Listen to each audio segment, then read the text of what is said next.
Oke, Assalamualaikum warahmatullahi wabarakatuh.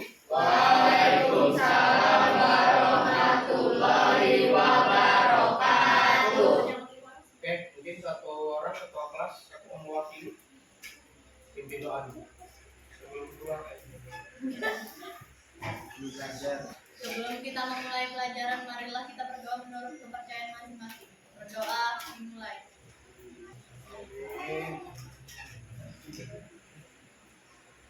Berdoa selesai. Oke, ada yang nggak masuk hari ini? Banyak Pak. Banyak. Ya, oke. Untuk minggu lalu materinya kan sudah saya sharing tuh, yang tentang pengenalan konsep dan bayang box serta disinformasi. Nah, itu materinya mungkin nanti dibaca, dan itu nanti materinya akan masuk ke dalam ulangan harian kalian, di mana ulangan harian kalian itu minggu depan. Karena hari ini kita akan belajar satu materi baru atau materi lanjutan dari bab 2, di mana materi ini juga adalah materi terakhir ya untuk bab 2, yaitu tentang konsep teknik produksi dan diseminasi konten multimedia. Nah, mungkin sebelum kita masuk lebih jauh ke dalam materinya, nanti ini materinya saya sharing ke kalian lewat Google Classroom, jadi kalian bisa sama-sama membaca. Tapi sebelumnya saya mau nanya nih ke kalian, konsep teknik produksi dan diseminasi konten multimedia.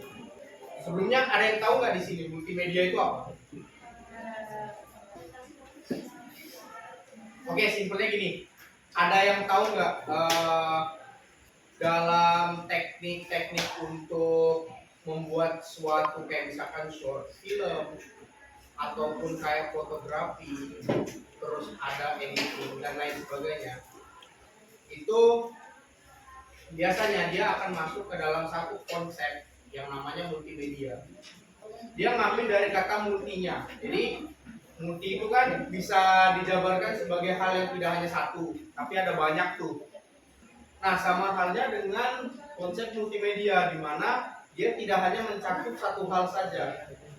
Kayak contohnya, dalam sosial media, kalian melihat sebuah konten kayak foto pemandangan yang bagus. Misalkan di Bali, lagi waktu sore di Pantai Dewata itu kan bagus tuh. Terus tuh sore-sore di puncak gunung ada video orang buat sinematik matahari tenggelam. Nah, terus ada lagi yang namanya ini teknik editing, kayak misalkan kalian lihat videonya itu harusnya basicnya dia orang itu diam, tapi dia diedit seolah-olah orang itu jalan, entah itu dia ngeditnya kayak dimasking dulu orangnya, terus itu digerakkan secara manual ataupun apapun lah, intinya dia yang berbau dengan hal-hal yang biasanya kita konsumsi di mana, di sosial media contohnya, terus itu di konten-konten lainnya yang kita temukan di dunia maya. Nah, sekarang kita masuk ke dalam konsep teknik produksi dan diseminasi konsep multimedia. Sebelum mempelajari materi tentang konsep multimedia, teknik produksi konten multimedia dan diseminasi konten multimedia itu penting bagimu untuk memahami bahwa perkembangan teknologi digital telah mengubah cara manusia berkomunikasi dan menyampaikan informasi. Contohnya gimana? Contohnya gini, misalkan nih saya hari ini nggak masuk, misalkan harusnya saya hari ini nggak masuk, terus saya kasih kalian itu tugas, tapi saya mau lihat kalian dalam tugas itu. Artinya apa? Saya menugaskan kalian untuk membuat sebuah video presentasi. Untuk teknik produksi konten multimedia yang menarik, itu tuh salah satu hal yang perlu kalian perhatikan adalah untuk membuat konten multimedia yang bisa memahami dan paham tentang audiens yang ingin dijangkaunya. Contohnya, kalau misalkan kalian lihat di YouTube, terus di situ ada konten seorang food vlogger. Artinya dia mau menjangkau audiensnya yang apa? Kalau misalkan konten itu tentang makanan gitu, kayak seorang food vlogger yang dia orangnya itu seneng untuk nge-challenge dirinya, misalkan makan mie satu baskom tanpa pakai apa-apa. Jadi target audiensnya itu kan beda kan? Masa iya ada seorang siswa disuruh nyari materi tentang multimedia, terus dia nontonnya orang lagi makan mie, nah nyambung kan? Nah jadi seorang yang ingin membuat sebuah konten multimedia yang menarik itu dia harus paham dulu tentang konteksnya, tentang konten apa yang ingin dia buat, dan memahami tentang tujuan dan audiens yang ingin dijangkau. Nah lalu ada pemilihan format yang tepat juga untuk memengaruhi efektivitas penyebaran informasi, misalnya infografik yang cocok untuk menyajikan data kompleks dengan cara yang lebih sederhana, seperti video lebih efektif untuk menjelaskan konsep yang membutuhkan demonstrasi langsung. Nah, maksudnya itu gimana? Maksudnya itu gini. Kalau misalkan kalian di sini tuh ngelihat sebuah tutorial, apakah kalian mau ngelihat tutorial itu hanya bentuk tulisan aja? Paham nggak kira-kira kalian? Otomatis kalau misalkan kita mau melihat sebuah tutorial, kita harus melihat cara orang itu kan.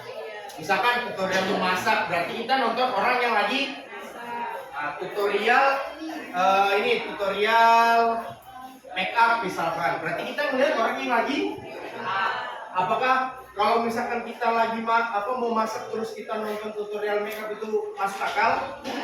Nggak nyambung, tidak masuk akal.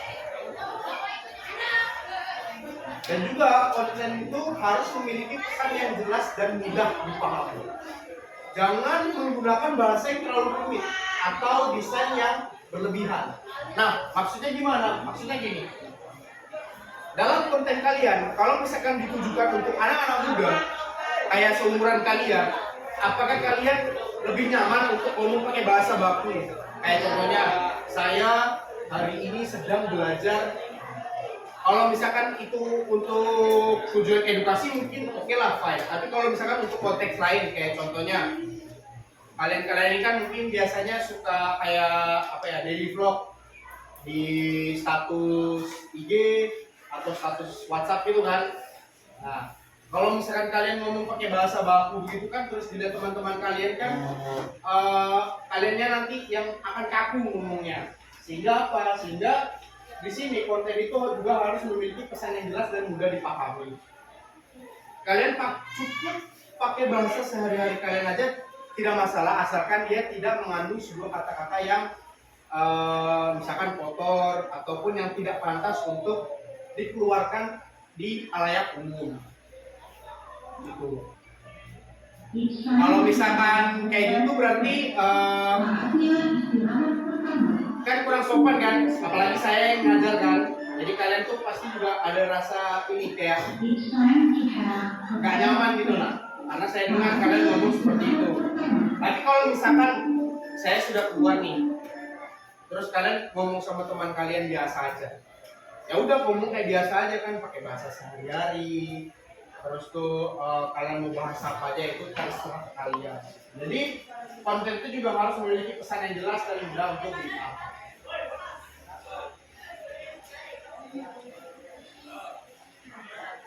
Karena penyebaran konten di internet itu harus dilakukan secara bertanggung jawab. Salah satu aspek penting yang harus diperhatikan adalah hak cipta.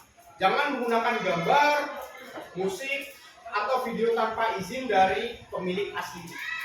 Jika ingin menggunakan materi dari pihak lain, pastikan untuk mencantumkan kredit atau menggunakan sumber yang berlisensi. Lalu selain itu, pastikan juga bahwa informasi yang dibagikan itu bersifat akurat. Jangan kalian menyebarkan hoax dan tidak menyesatkan. Banyak konten yang viral di media sosial itu ternyata mengandung informasi yang salah atau bias. Oleh karena itu, lakukan pengecekan fakta sebelum membagikan suatu informasi agar tidak menjadi bagian dari penyebaran hoax. Konten yang dibuat itu harus menghormati nilai-nilai sosial dan tidak mengandung unsur diskriminatif atau ujaran kebencian. Di mana konten yang positif akan membantu menciptakan lingkungan digital yang lebih sehat dan bermanfaat bagi manusia. Diseminasi konten multimedia adalah bagian penting dalam dunia digital. Dengan memahami cara membuat konten yang menarik, memiliki platform yang tepat, serta menyertakan etika dalam penyebaran informasi, kamu dapat memastikan bahwa pesan yang kamu sampaikan dapat memberikan dampak positif. Sebagai pengguna teknologi yang cerdas, kamu harus bertanggung jawab dalam menyebarkan informasi dan pastikan bahwa konten yang kamu buat itu memiliki nilai edukatif dan inspirasi. Dengan demikian, kamu dapat berkontribusi dalam menciptakan ekosistem digital yang lebih berkualitas dan bermanfaat bagi semua. Jadi pada intinya, pada etika dalam diseminasi konten multimedia itu adalah kalian itu yang pertama pasti kalian harus tahu dulu konten apa yang kalian buat. Dan kalian tentunya harus bertanggung jawab dengan konten kalian. Kalian tidak bisa menggunakan suatu elemen untuk membuat sebuah konten multimedia yang pastinya nanti akan dimintai pertanggungjawabannya. Kayak contohnya, kalian buat sebuah animasi, ternyata aset dari animasi tersebut adalah aset-aset yang ada copyrightnya. Nanti pas sudah kalian publish, terus ternyata kreatornya itu melihat dan tidak terima, kita bisa kena tuntut karena kita menggunakan itu tanpa izin dia. Terus juga kita harus membawa informasi yang bersifat akurat. Jangan sampai kita menyampaikan sebuah informasi itu yang jauh dari kata kenyataan. Contoh simpelnya itu apa? Contoh simpelnya itu kalian kalau misalkan ngomong, oh ternyata sekolah di sini itu udah asik karena gurunya begini. Padahal kenyataannya gurunya itu tidak seperti itu. Dan artinya apa? Kalian sudah menyebarkan sebuah informasi yang tidak benar. Dan yang terakhir, sebagai pengguna teknologi yang cerdas, kamu harus bertanggung jawab dalam menyebarkan informasi dan memastikan bahwa konten yang kamu buat itu memiliki nilai edukatif dan inspiratif. Sebenarnya nilai edukatif dan inspiratif ini tergantung ya kalian itu dalam konteks apa. Kalau misalkan kalian dalam konteks hiburan, boleh juga menyertakan informasi itu yang memang dia bernilai edukatif dan inspiratif. Tapi kalau misalkan hanya hiburan-hiburan aja ya mungkin nggak masalah selama tidak melanggar norma-norma yang berlaku di Indonesia. Oke, untuk materi di literasi digital akan sampai di sini. Nah, dengan ini saya akhiri untuk materi bab 2. Minggu depan kita ulangan harian. Dan tugasnya jangan lupa dikerjain. Sudah. Nanti dikumpul. Atau sekarang nanti habis ini boleh dikumpul. Saya tutup untuk pelajaran hari ini, Teh. Tapi sebelumnya ada yang tahu nggak? Tadi kita sudah bahas apa? Media. Terus apa lagi? Apa?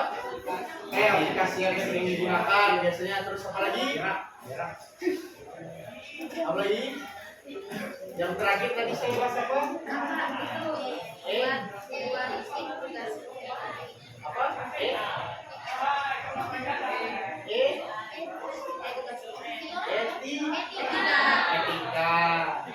Etika dalam apa? Dalam etika dalam bersosial media boleh juga. Teman itu etika dalam kalian misalkan menyusun konten multimedia. Oke, cukup bagus. Ada yang ingin ditanyakan? Ada?